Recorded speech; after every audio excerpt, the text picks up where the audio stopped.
Dan, when I agreed to allow you to crash at my place occasionally, I believe we drew up a bathroom contract that at the time I thought was more than adequate. Yes, I remember the contract. Then you will remember the provision in there that specifically related to shampoo usage within my home. Yes, all third parties must bring their aforementioned shampoo to use at the facilities at Casa de Jerry. Casa de Jerry, exactly. So then why did I discover that my Suave Professionals aloe vera plus cocoa butter plus almond extract has suddenly disappeared? maybe you used it. Does my head smell like almonds, Dan? It does not. It does not. But do you know whose head smells specifically like almonds? The cat? Do not drag the cat into this, Daniel Kimes. It is you. Your head smells like almonds. Do you deny it? Dude, I have not been using your shampoo. Really? That's what you're going with? Yep. Then why, pray tell, young Daniel Kimes, does your hair smell like almonds? My shampoo also has almonds. Dan, your shampoo gives you a free oil change when you buy 5 at the Family Dollar. Hey, want to play Pico School? Are you attempting to distract me with a 15-year-old flash game from Newgrounds.com? Want to play Manhattan? Ooh, I love that game. Boardgasm. Boardgasm. Boardgasm. Boardgasm.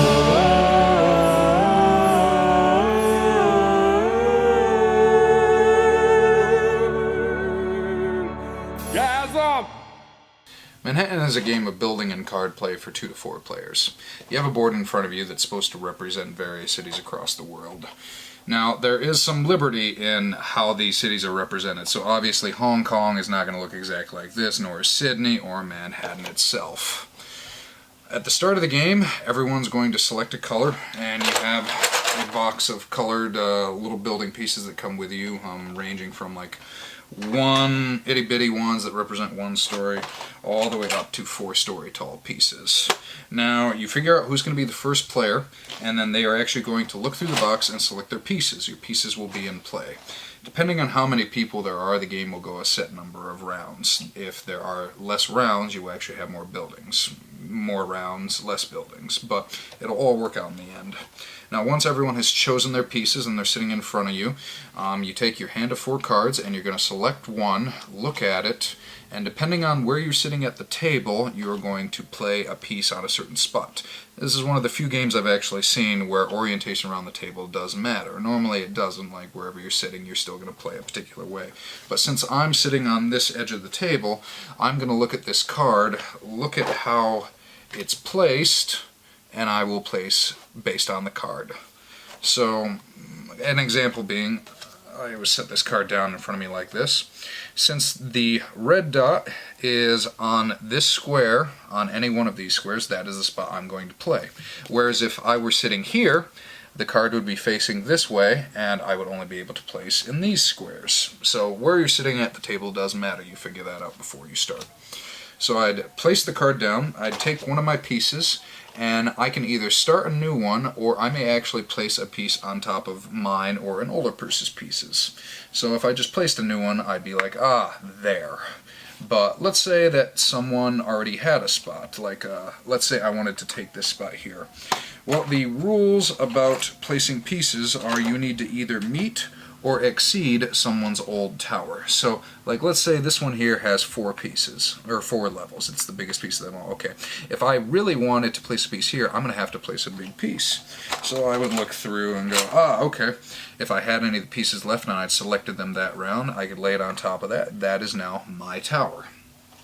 Now, the person who is ever the lighter color of blue, or teal, could still steal the tower back. They're just going to have to place another card that would allow them to, and then place on top of it, such as that. Sydney, why? Now there are ways to lock people out. So like let's say Teal had done that. Now I could still try and take that tower back. But black, orange couldn't, because since you need to either meet or exceed, there is no one piece big enough, and you can only lay one piece at a time, on top of this. So this whole tower's ownership would really come down to me and the other person fighting for it. So it is possible to lock people out. Usually it doesn't happen because you'll be focused on trying to get other areas of the board, but it is possible. A round ends when the last person who started the round plays their last piece, at which point you then look at the whole board and you score things as follows. You will score for each square. Whoever has the most buildings, if there's a tie, no one scores for that. You'll then score for whatever tower is the tallest. You get points based on that as well. Once again, if there's a tie, no points there. And then you score 1 point for every tower you have. So you could start off by just counting the towers that you're on top of all across the board. You know you're going to get a single point for those. And then you get so many points in each sector if you have a tower that is tallest, or you would just have the most towers, period. The game goes so many rounds till you finally run out of pieces, and then whoever is the most points based on the scoring track over here is the winner.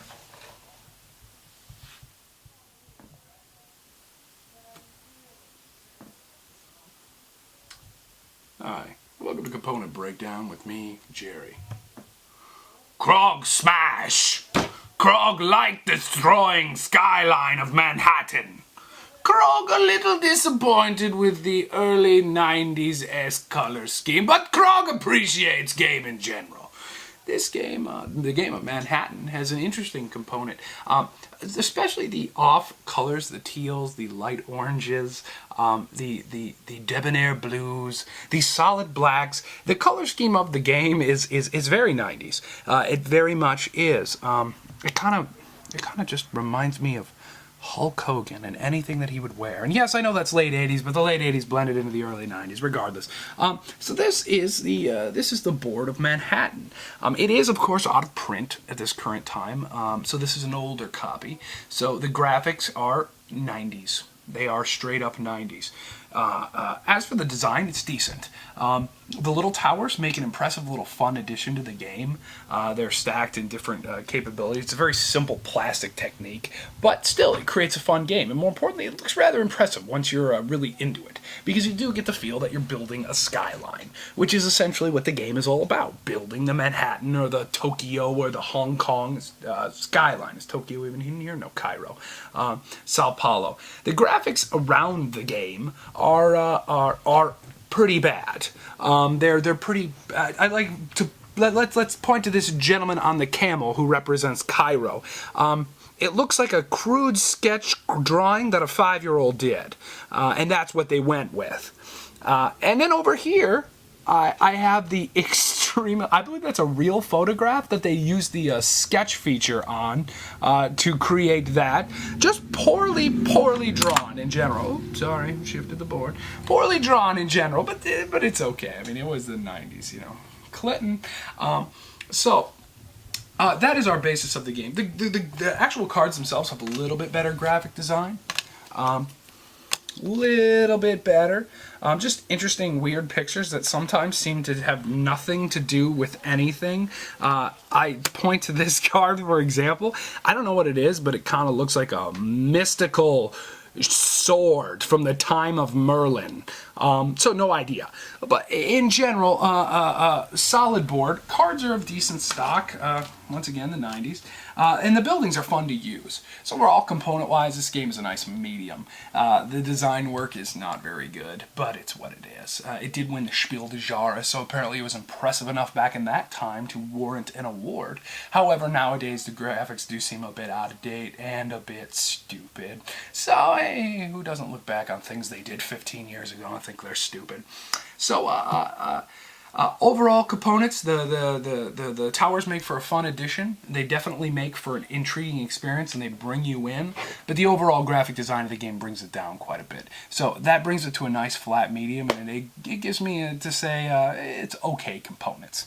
Don't buy it for the components. You buy it for the gameplay. But you certainly will have fun.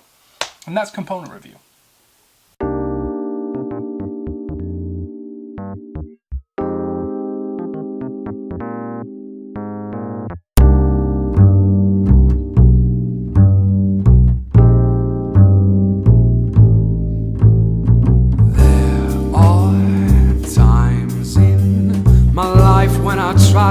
Manhattan. The streets are so small, and the buildings look so plastic.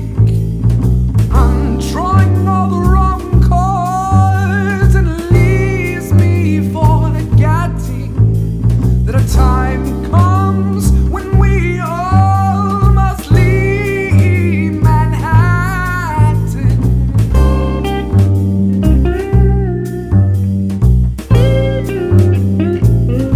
Skidda-ba-ba-ba-da-ba-doo-ba. Skidda-ba-da-da-da.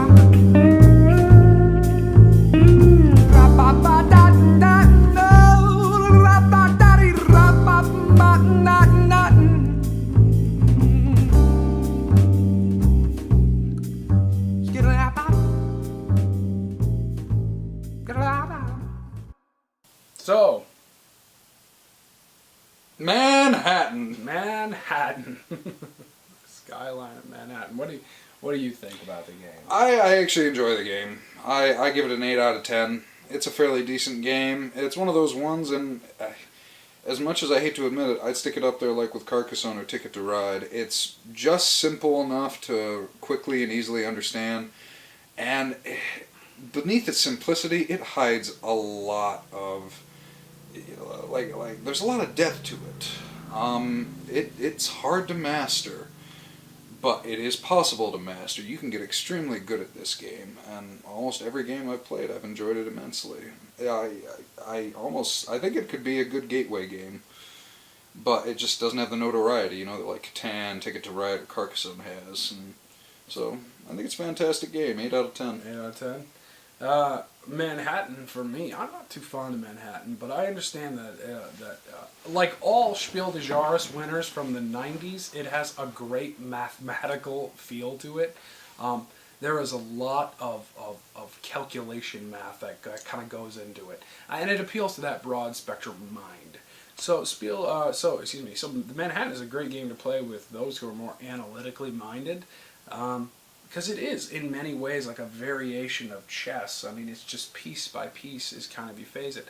And then there's a separate component which deserves mentioning, and that's the negotiation factor. Because somebody with a keen negotiation skill in this game can actually do just as well as somebody who's good with the tile placement. Because they can negotiate other people to stay out of their territory. In a couple games of... Oh, you mean like, don't focus on me, he's winning! Yes, exactly. The negotiation aspect comes in big here because you can actually say, listen, why don't you take Tokyo? And Tokyo's not even... Why do I keep mentioning Tokyo? It's just when you think of big cities, you think of Tokyo. I don't blame you. I was thinking the same thing. Yeah, so if you're like, maybe if you take another place that I can't think of right now, I'll take Manhattan, and together we won't feud with each other. So the negotiation aspect brings it up a little bit, which is nice. But overall, if I were to give the game a fair rating, I would say that I don't love it. I appreciate the game mechanic. I understand why it's award-winning, and I understand why Dan here adores playing it. But me personally, it's just not in my line. I deal more with the games that are more verbal than they are analytical, and this is definitely an analytical game. So it gets a 6 out of 10 as far as I'm concerned, which isn't awful. It's still not bad. It's a D.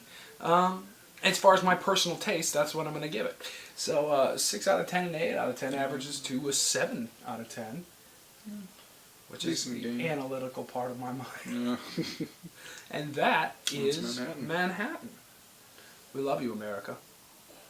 And I love my grandma. He does love his grandma. I do. She's an awesome lady. Good night, America. Good night. Boardgasm. Boardgasm.